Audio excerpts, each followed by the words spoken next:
वालेकुम। स्टैट 630 का lesson number 3 है क्लासिफिकेशन ऑफ रिसर्च। इसमें हम क्लासिफिकेशन देखेंगे। 4 classification of research which look from our dimensions. तो क्या हमारे पास क्लासिफिकेशन है? First of all the purpose of doing research. पहले तो ये कि जो हम रिसर्च कर रहे हैं उसका मकसद क्या है। अगली क्लासिफिकेशन में हम देखते हैं the intended use of research, कि जो हम रिसर्च कर रहे हैं उसका क्या इस्तेमाल होगा, कहाँ कहाँ इस्तेमाल होगा। How it treats time the dimension in research. फिर जो हम रिसर्च कर रहे हैं उस वो जो है ना वो टाइम के साथ कैसे हम उसको ट्रीट करेंगे, उसकी डिमेंशन क्या होगी। The research techniques use in it, और रिसर्च करते हुए कौन सी टेक्निक्स हैं, किस तरह से डाटे को कलेक्ट किया जाएगा। उसके बाद है purpose of doing research. Research करने का क्या मकसद होता है। If we ask someone why he और she is conducting a study, he might get a range of responses. My boss told me to do.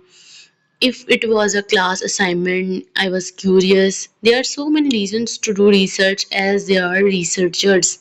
Reaches. Researches कह रहे हैं कि आप जब रिसर्च करते हैं तो स्टडी कहती है कि काफ़ी रेंजेस होती हैं रिसर्च करने की। कुछ कहते हैं कि भाई हमें हमारे बॉस ने बोला है करने के लिए, कुछ कहते हैं कि हमने ये हमारी ये एक असाइनमेंट है। कुछ लोग वैसे ही जो है ना वो पुरतजस्सुस होते हैं। तो हम कह सकते हैं कि मुख्तलिफ मकासद के लिए रिसर्च की जाती है। फिर है exploratory formulative research. You may be exploring a new topic or research in order to learn about it. कुछ लोग होते हैं उनकी नेचर में होता है कि वो ज़्यादा से ज़्यादा रिसर्च करें, कुछ ना कुछ वो नया सीखते रहें। तो उसके लिए वो एक नया टॉपिक लेते हैं और उसके ऊपर तहकीक शुरू कर देते हैं। If the issue was new or the researchers has written little on it, you begin at the beginning. कहते हैं कि अगर मसला नया है तो आप जो है ना उसके ऊपर थोड़ा बहुत लिखते हैं, रिसर्च करते हैं, तो इसका मतलब है कि आप आगाज कर रहे हैं। This is called exploratory research. इसका मतलब ये कि आपने रिसर्च पहली दफ़ा शुरू किया है, तो ये जो रिसर्च है उसको एक्सप्लोरेटरी रिसर्च कहेंगे। ये जो ग्रीन लाइन से हाईलाइट किए हैं ये आपके पास जो है ना वो एमसीक्यूज के तौर पे आप इसको सिर्फ रीड कर लें, ठीक है। एक्सप्लोरेटरी रिसर्च में be the first stage in sequence of studies. ये हमारे पास पहली स्टेज होती है, यानी कि यहाँ से हम शुरू करते हैं, आगाज़ करते हैं। A researcher may need to know enough to design and execute a second more systematic and extensive study. जब हमारे पास किसी भी चीज़ का जो है ना वो स्टार्टिंग पॉइंट होता है, तो हम करते करते नेक्स्ट भी एग्जीक्यूट कर लेते हैं, डिज़ाइन कर लेते हैं हमारे पास जो भी स्टडी हमने करनी हो। Initial research conducted to clarify the nature of the problem, बस ये बताती है पहली जो हम आगाज़ करते हैं रिसर्च का, शुरुआत होती है, उसमें हम देखते हैं कि प्रॉब्लम किस किस्म की है, उसकी नेचर किस तरह की है। Exploratory research is useful preliminary steps that helps ensure that a more rigorous, more conclusive future study will not begin with an inadequate understanding of the nature of the management problem. तो हम जब exploratory research करते हैं तो हमें भी ये फ़ायदा होता है कि हमें पता चल जाता है कि जो हम स्टडी कर रहे हैं क्या ये हमारे पास दुरुस्त है, क्या उसका जो फ्यूचर में नतीजा निकलेगा वो जो हमें इंफॉर्मेशन चाहिए, जो हमारी प्रॉब्लम है उसको मैनेज करने में वो यूज़फुल होगा, ये चीज़ें पता चल जाती हैं। The findings discovered through exploratory research would the researchers to emphasize learning more about the particulars of findings in subsequent conclusive studies। कहते हैं कि जब आप डिस्कवर करते हो तो रिसर्च करते हैं आप, तो ये इस बात पे जोर देता है रिसर्चर्स के कि वो किसी ख़ास टॉपिक के ऊपर जो है ना वो ख़ास इंफॉर्मेशन को इकट्ठा कर सकें ताकि उनके पास नताइज निकल सकें। फिर आता है गोल्स ऑफ एक्सप्लोरेटरी रिसर्च। क्या मकसद है, क्या आपको जो है ना वो आप क्या गोल्स सेट करके तो ये वाली रिसर्च करें। Become familiar with the basic fact setting और कंसर्न्स। पहली बात तो आपको जो है ना वो फेमिलियर यानी कि आपको पता होना चाहिए, आप नाउन होने चाहिए कि क्या बुनियादी मकासद होंगे, किस तरह से आप तहकीक को लेके चलेंगे, सेटिंग क्या होगी उसकी, कैसे आप जो है ना उनको उसको कंसर्न करेंगे। Develop well grounded pictures of the situation. तो आप पहले जो सिचुएशन है ना उसको एक उसका खाका रेडी कर लें, ठीक है। Develop tentative theories, generate new ideas, conjectures और हाइपोथेसिस, यानी कि आप जो है ना उसके उसके नज़रियात जो है ना वो सेट करें, उनको डेवलप करें, आइडियाज़ को जनरेट करें। फिर आपने क्या करना है, हाइपोथेसिस कहते हैं हाँ या ना, यानी कि कोई ना कोई एक तो ऑप्शन आपके पास आएगा ही। Determine the feasibility of conducting the study, यानी कि आप ने जो है ना वो जो स्टडी कर रहे हैं उसको आपने देखना है आया कि ये जिस अंदाज में आप उसको स्टडी कर रहे हैं वो फिजिबल है, वो जो है ना वो अकॉर्डिंग टू द रिसर्च है। Formulate questions and refine issues for more systematic inquiry. फिर आपने जो क्वेश्चंस निकाले हैं वो आपके इशू को क्या ठीक तरीके से जो है ना वो आंसर होते हैं, उसका आंसर निकलता है उससे।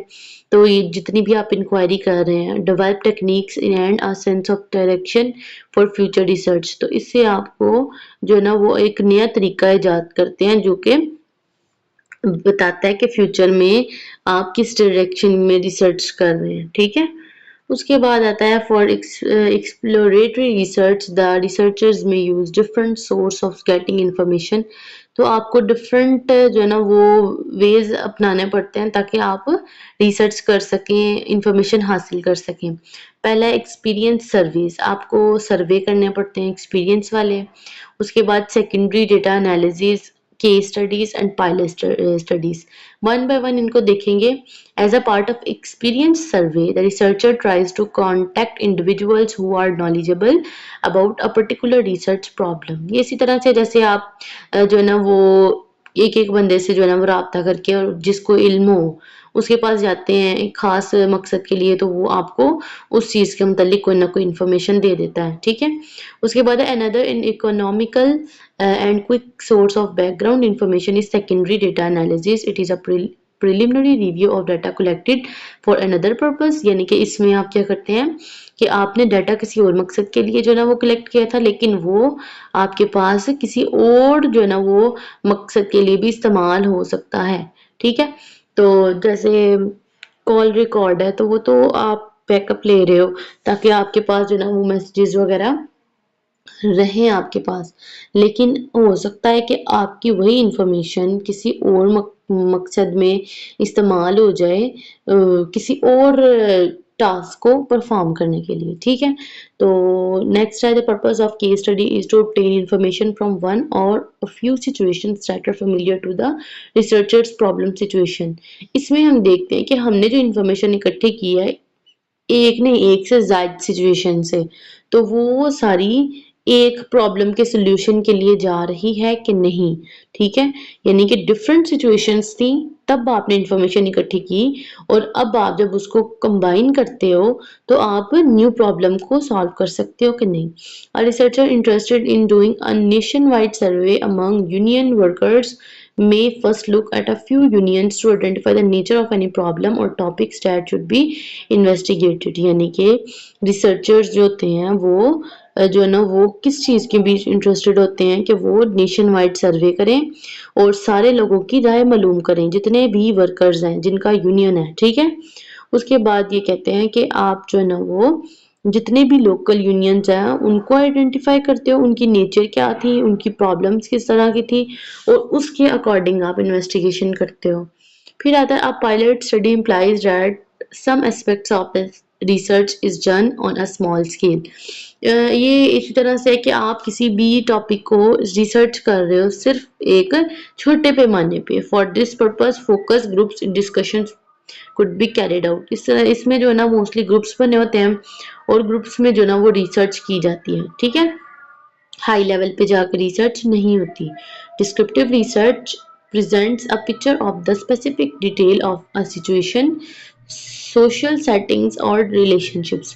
डिस्क्रिप्टिव नेम से ही जो है ना वो आइडेंटिफाई कर रहा है कि इसमें डिटेल्स होंगी।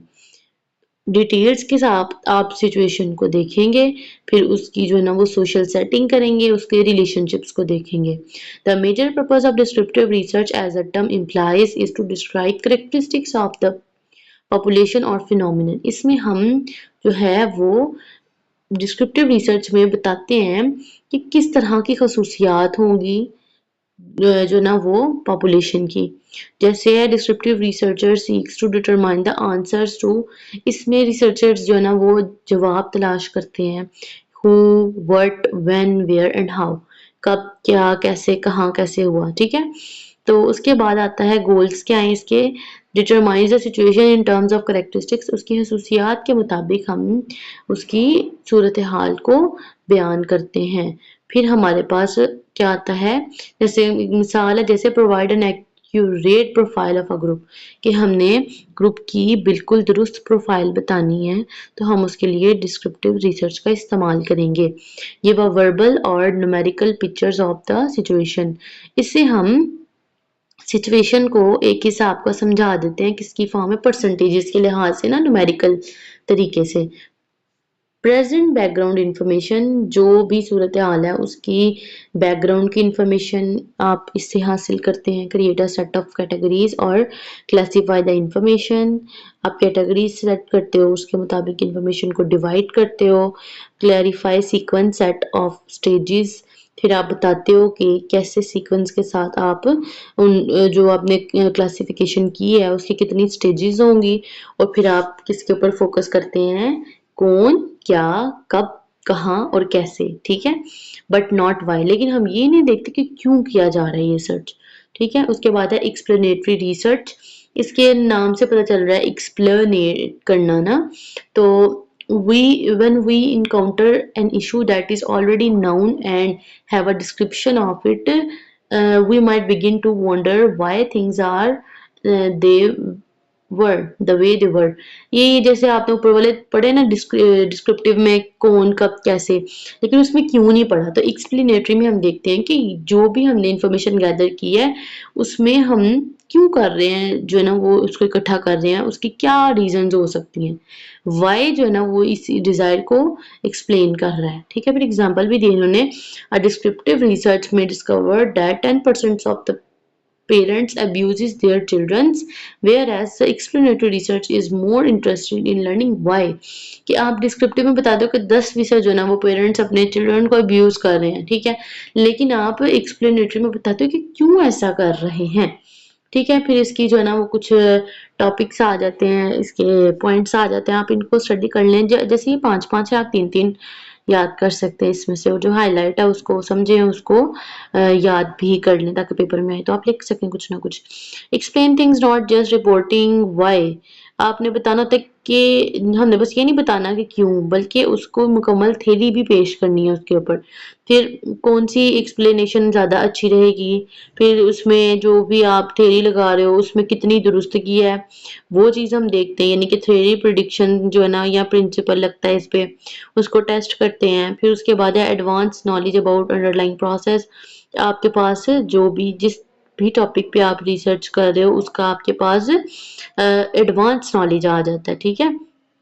आप थ्योरी बनाते हो, नजरियात पेश करते हो, और फिर उस थ्योरी से आप अंदाजे भी लगाते हो या फिर असूल कायम करते हो।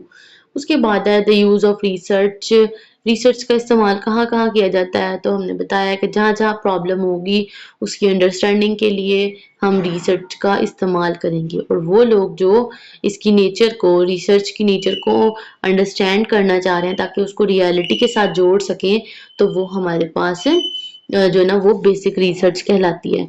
उसके बाद बेसिक रिसर्च को आपने जो है ना वो स्टडी कर लेना है। इट फोकस ऑन रिफ्यूटिंग और supporting theories that explain how this world operates, इसमें हम ये देखते हैं बेसिक रिसर्च में, जैसे ये दुनिया का निज़ाम है, ये कैसे ऑपरेट हो रहा है, कैसे चल रहा है, क्या चीज़ है जो जो है ना वो चीज़ों को के होने की वजह बन रही है, किस तरह से जो है ना वो सोशल रिलेशनशिप्स जो है ना वो चल रहे हैं, कैसे जो है ना सोसाइटी चेंज होगी, ये सारा कुछ हम बेसिक रिसर्च में सीखते हैं। Basic research is the source of the most new scientific ideas and way of thinking about the world. वही आप इसमें जो है ना वो नए नजरियात आते हैं आपके पास, जिससे आप सोचते हो इस दुनिया के बारे में, ठीक है। इसमें एक्सप्लेनेटरी भी आ जाता है, डिस्क्रिप्टिव भी आ जाता है, जबकि एक्सप्लेनेटरी आपके पास ज्यादा कॉमन है, ठीक है। फिर आ जाता है आपके पास एमसीक्यूज पढ़ लीजिएगा। अ न्यू आइडिया और fundamental knowledge is not generated only by basic research, applied research too. इसको आप ये जो नया आप एक नया आइडिया लेते हो, उसको आप सिर्फ बेसिक रिसर्च से नहीं इकट्ठा कर सकते, बल्कि आप उसको अप्लाइड रिसर्च से भी स्टडी कर सकते हैं। नेक्स्ट हमने अप्लाइड रिसर्च ही पढ़नी है, ठीक है। Nonetheless basic research is essential for nourishing the expansion of the knowledge. बस बेसिक में ये होता है कि इसमें आप मजीद जो है ना निखार पैदा करते हैं और बढ़ाते हैं अपने नॉलेज को। Applied research try to solve specific policy problems और हेल्प प्रैक्टिशनर्स अकॉम्प्लिश टास्क। इसमें जो है ना वो ये बेसिकली हेल्प करती है कि जितनी भी प्रॉब्लम्स हैं उसको कैसे सॉल्व किया जाएगा, और उस हेल्प करती है ताकि जितने भी लोग हैं जो प्रैक्टिस कर रहे हैं वो अपने टास्क को कंप्लीट कर सकें। Theory is less central to them than seeking a solution on a specific problem और अ लिमिटेड सेटिंग। तो इसमें आप जो है ना वो आपके पास कोई एक खास नुक्ता नज़र नहीं होता, बल्कि आप तलाश करते हो सॉल्यूशंस अकॉर्डिंग टू प्रॉब्लम, ठीक है, और इसकी लिमिटेड सेटिंग होती है आपके पास। उसके बाद आपके पास बेसिक रिसर्च का जो है ना वो बताया गया और इसका कंपैरिजन किया गया है। बेसिक रिसर्च पे आप जोर देते हो हाई स्टैंडर्ड पे जाके, ठीक है, क्योंकि उसमें आपने डिटेल स्टडी करनी होती है, जबकि अप्लाइड रिसर्च में जो है ना वो आप लिमिटेड वे में रह के स्टडी करते हो। They may compromise scientific rigor to get quick. तो इनको आपस में अगर हम कंप्रोमाइज करें इनका, तो ये क्या करते हैं कि हम दुरुस्त जो है ना वो इंफॉर्मेशन जल्दी हासिल कर सकें और हम फायदेमंद जो है ना नताइज हासिल कर सकें, ठीक है। Compromise is no excuse for sloppy research. However, applied researchers squeeze research into the constraints of an applied setting and balance rigor against practical needs। यानी कि कहते हैं कि अप्लाइड रिसर्च में आप इतना करते हो कि जो आपके पास बेसिक रिसर्च है आप उसको स्क्वीज कर लेते हो, यानी कि उसका आप निचोड़ निकाल लेते हो कि अच्छा ये करने से ये हमारे पास नतीजे आ रहे हैं और हम इनको कैसे दुरुस्त करके अप्लाई कर सकते हैं, ठीक है। आगे टाइप्स आ जाती हैं रिसर्च की। तो एक्शन रिसर्च है। Action researchers assumes that knowledge develops from experience। Action researcher बताता है कि आपके पास नॉलेज तजुर्बे से आता है, ठीक है। उसके बाद आपने ये सारी लाइन रीड कर लेनी है। Particularly the experience of social political actions, खास तौर पे जब आप पॉलिटिकली एक्ट करके देखते हो ना, ठीक है। They also assumes that ordinary people can become aware of conditions and learn to take actions that can bring about improvement। और इसमें आप ये भी जो है ना वो देखते हैं कि जो आम लोग हैं वो भी जो है ना वो कंडीशंस को देखते हुए जो है ना वो सीखते हैं और जो है ना वो एक्शंस को परफॉर्म करते हैं, और उसके बाद उनके नताइज में भी बेहतरी आ जाती है। इम्पैक्ट असेसमेंट रिसर्च है। Its purpose is to estimate the likely consequences of a plan change. यानी कि आप इसमें क्या करते हो, इसमें इसका मकसद यही होता है कि आप अंदाज़ा लगा सकें कि जो मौजूदा हालात हैं और जो आपने प्लान किया है वो कैसे चेंज होगा, ठीक है। प्लान चेंज हो जाए तो, ठीक है, उसका क्या असर पड़ेगा, बेसिकली इस तरह से हम कह सकते हैं। Such an assessment is use for planning and making choices among alternative policies. अगर हमारे पास एक से ज़्यादा पॉलिसीज हैं तो उसमें हम जो है ना वो प्लानिंग करें और चॉइसेस किस तरह से बढ़ा सकते हैं, ठीक है। To make an impact assessment of भाषा डैम ऑन इन्वायरमेंट। यानी कि अगर हम भाषा डैम जो है वो बनाते हैं, तमीर करते हैं, तो उसका सोसाइटी पे इर्द गिर्द माहौल पे क्या असर पड़ेगा, ठीक है। Determine changes in housing if a major new highway is build. अगर हम हाईवे के ऊपर एक हाउसिंग जो है ना वो बना देते हैं, हाउसिंग सिटी बना देते हैं, तो उसका क्या असर पड़ेगा, ठीक है। ये इम्पैक्ट में देखते हैं हम। एवेल्यूएशन रिसर्च है तो the process of establishing value judgement based on evidence. इसमें हम देखते हैं कि जो भी हम प्रोसेस कर रहे हैं उसमें जजमेंट की जाती है और एविडेंस लिया जाता है about the achievement of the goal और प्रोग्राम। किसके मुतालिक, जो भी हम काम कर रहे हैं उसका हम देखते हैं कि हमारे पास हाँ, क्या हमारे पास उसके नताइज होंगे अगर हमारे मकासद जो हैं उनको हम हासिल कर लेते हैं तो। Evaluation research measures the effectiveness of a program policy and way of doing something. इसमें हम ये देखते हैं कि जो भी हम कुछ कर रहे हैं उसका क्या असर पड़ेगा और हमारे पास कितना जो है ना वो हमारे लिए फायदेमंद साबित होगा। ठीक है, फिर टाइम डायमेंशन है रिसर्च की। Studies gives us a snapshot of single fixed time point and allows us to analyze in detail। हम डिटेल के साथ उनको स्टडी कर सकते हैं। एक क्रॉस सेक्शनल रिसर्च है और एक लॉन्गिट्यूडनल रिसर्च है। Cross sectional research is observe at the point in time. इसमें हम जितने भी रिसर्चर्स हैं वो रिसर्च करते हैं एक ही पॉइंट में एक टाइम पे। ठीक है, cross sectional research is usually the simplest and least costly alternative. एक तो ये सिंपल भी और दूसरा ये ज्यादा महंगी भी नहीं है। और इसका नुकसान ये है कि अगर is that it can not capture the change process. इसमें आप देखिए ना एक पॉइंट पे एक ही टाइम पे आप ऑब्जर्व कर रहे हैं सिंगल थिंग को, तो आप उसके ऑल्टरनेटिव्स को कैप्चर नहीं कर सकते। Cross sectional research can be exploratory. इसमें आप एक्सप्लोर कर रहे होते हैं, तहकीक कर रहे होते हैं। ये आपके पास जो है ना वो डिस्क्रिप्टिव भी हो सकती है या फिर आप इसको एक्सप्लेनेटरी भी ले सकते हैं, तीनों ले सकते हैं, but it is the most consistent with a descriptive approach. लेकिन क्रॉस सेक्शनल सबसे जो है ना वो आपके लिए आसान जो है ना वो डिस्क्रिप्टिव में रहती है। लॉन्गिट्यूडनल रिसर्च है। Researchers using longitudinal research examine features of people और other units at more than one time. इसमें आप जो रिसर्चर्स होते हैं उसके एक से ज्यादा फीचर्स को आप जो ना वो एग्जामिन करते हो, उसका जो ना मुशाहदा करते हो और फिर बताते हो, और वो आप मोर देन वन टाइम एक से ज्यादा टाइम जो ना इसको ऑब्जर्व करते हो। ठीक है, it is usually more complex and costly than cross sectional. जाहिर इसमें टाइम ज्यादा लग रहा है, इसमें एक से ज्यादा दफा जो ना वो रिसर्च की जाएगी, तो ये हमारे पास थोड़ा सा कॉम्प्लेक्स भी होगा, पेचीदा भी होगा और थोड़ा सा महंगा भी होगा, कॉस्टली भी होगा। लेकिन इसी के साथ साथ इसके नताइज उतने ही वैलिड होंगे, उतने ही एक्यूरेट होंगे। ठीक है, जबकि रिसर्चर्स सवालों के जवाब ढूंढ रहे होते हैं, ठीक है, अबाउट द चेंज। और उसकी 3 टाइप्स हैं आगे लॉन्गिट्यूडनल रिसर्च की। एक टाइम सीरीज है, एक पैनल है और एक कोहॉर्ट है। टाइम सीरीज में आप क्या करते हो, इसमें आप सेम टाइप की इंफॉर्मेशन को कलेक्ट करते हो और वो एक ही तरह के लोगों का ग्रुप होता है आपके पास, और जो कि मल्टीपल टास्क को मल्टीपल टाइम पीरियड में कर रहा होता है। ठीक है, सेम इंफॉर्मेशन जो है ना वो इकट्ठी की जाती है इसमें।